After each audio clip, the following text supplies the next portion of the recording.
Ja, moin zusammen. Willkommen zu einem weiteren News-Video. Heute wieder mal mit einem nicht so erfreulichen Thema, unserer anlasslose Massenüberwachung.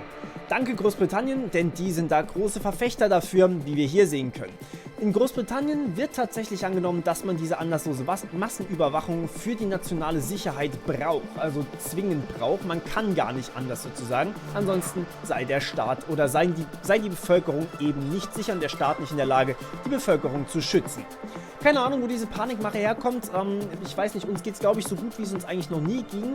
Aber die Massenüberwachung ist jetzt nicht unbedingt, zumindest habe ich jetzt davon noch nicht wirklich was mitbekommen, dass die so große Dienste dafür leistet. Aber das sei mal dahergestellt, da fallen euch wahrscheinlich bessere Quellen noch ein. Wir wollen allerdings mal einen Blick auf die neueste Entwicklung werfen. Denn ja, kleiner geschichtlicher Hintergrund, 2016 gab es ein Gesetz oder ein Grundsatzentscheid, eigentlich kein Gesetz, ein Grundsatzentscheid zur Vorratsdatenspeicherung. Denn damals wurde tatsächlich festgestellt, dass es illegal ist, wenn man seine Bevölkerung anlasslos überwacht. Das wurde tatsächlich dann auch so festgehalten, vor allem bei Schweden und Großbritannien hier gemeint haben, sie müssen alle komplett überwachen. Und ja, dann hat es tatsächlich zu interessanten Auswirkungen geführt. Zum Beispiel dadurch, dass jetzt nicht mehr die eigene Bevölkerung überwacht werden durfte, ja, wurde nun ja ein Filter installiert. Und diese Filter, die habt ihr vielleicht schon mal öfters gehört, diese Filter versuchen dann rauszufinden, von wo der Traffic kommt und naja, alle, die nicht eigene Bevölkerung sind, werden dann überwacht und zum Beispiel dann kann Großbritannien den ganzen Traffic oder USA zum Beispiel, kann den ganzen Traffic von deutschen Bürgern überwachen und Deutschland überwacht dann halt einfach die amerikanischen Bürger und dann wird ausgetauscht, weil das ist ja noch nicht verboten, ne? Also so ein kleines bisschen Hintertürchen im Gesetz gefunden. Ziemlich dreist, wenn ihr mich fragt, aber so wurde das tatsächlich gemacht und jetzt aktuell laufen auch wieder Verfahren gegen diese Vorratsdatenspeicherung. Der neueste Trick ist jetzt, dass tatsächlich Widerspruch eingelegt wurde beim EuGH gegen diese Vorratsdatenspeicherung sei illegal.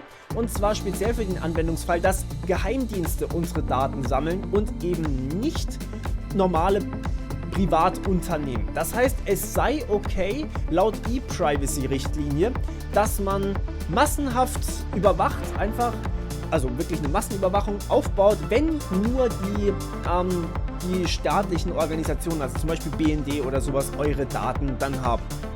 Ja, das ist jetzt gerade ein Verfahren, das beim EuGH läuft, also dem Europäischen Gerichtshof, falls ich es noch nicht erwähnt habe. Und ich bin gespannt auf das Urteil. Ich habe aber auch ein kleines bisschen Angst, aber der EuGH ist eigentlich tatsächlich meistens gar nicht so doof, zumindest was ich so mitbekommen habe. Was allerdings dem Ganzen noch ein bisschen Würze vermittelt, ist folgendes Szenario. Und zwar, gerade vor ein paar Tagen oder Wochen, habe ich einen Artikel gefunden, beziehungsweise ging auch durch die Medien eigentlich durch. Und zwar der Crypto Leak. Ja, Crypto AG ist eine Schweizer Firma, beziehungsweise man dachte, es sei ein Schweizer Unternehmen. Und dieses Unternehmen wurde 1970 von der CIA und vom BND unter Decknamen gekauft. Niemand wusste davon. Eigentlich dachte jeder, dass da immer noch ein Schweizer Unternehmen, aber es wurde damals an beide also CIA und BND zu gleichen Teilen für insgesamt 8,5 Millionen Dollar verkauft.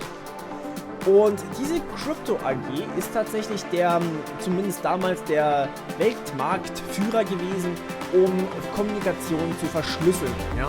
Das heißt, ihr könnt euch denken, was man damit gemacht hat. Man hat natürlich Hintertürchen eingebaut in die Software, die von Crypto AG hergestellt wurde. Niemand wusste davon, auch bei Crypto AG nicht. Da wussten es genau 2 Mitarbeiter, nämlich wahrscheinlich die in den Verkauf eingeweiht waren. So, und ja, das Problem ist natürlich, diese Hintertürchen sind dann zum Beispiel bei Siemens gelandet und ich könnte mir vorstellen, dass sie auch noch bei sehr, sehr vielen anderen gelandet sind und dadurch hat man natürlich überall Hintertürchen drin. Das heißt, man konnte einfach ohne Probleme nicht lesbare Nachrichten komplett entschlüsseln. Jetzt kann man sich vielleicht ein Bild daraus machen, zu wie viel oder wie weit eigentlich der BND und die CIA gehen, wenn sie tatsächlich von anlassloser Massenüberwachung reden, beziehungsweise wenn die Bevölkerung davon redet. Das ist wirklich nicht mehr okay, meiner Meinung nach. Geht definitiv zu weit und dient auch nicht dem Schutz der Bevölkerung, sondern dient eigentlich mehr dazu, die Bevölkerung zu verarschen. Denn es ist gerichtlich beschlossen worden, dass das nicht in Ordnung ist, wenn man die Bevölkerung überwacht. Und hier haben wir einfach ein eindeutiges Beispiel, wie das eben doch passiert. Und ich will gar nicht wissen, oder vielleicht will ich es eigentlich doch wissen, was dann noch im Hintergrund alles läuft. Ja, Staatstrojaner, das Thema hatten wir ja auch schon, da könnt ihr einfach mal meine News-Playlist durchgucken. Ich will jetzt hier nur noch einen weiteren Gedanken euch mitgeben. Und zwar der SD, ja, jetzt komme ich auch mit der Dritten Reichkeule, ja. Der SD damals hat auch versucht, das Spitzelnetzwerk so weit wie möglich aufzubauen, ja, und dadurch zum Beispiel Minderheiten zu finden und die dann systematisch zu verraten und in Konzentrationslager einzuliefern, ja. Das heißt, die haben geguckt, ist vielleicht jemand im Geheimen Jude und haben den dann eben auch einliefern lassen.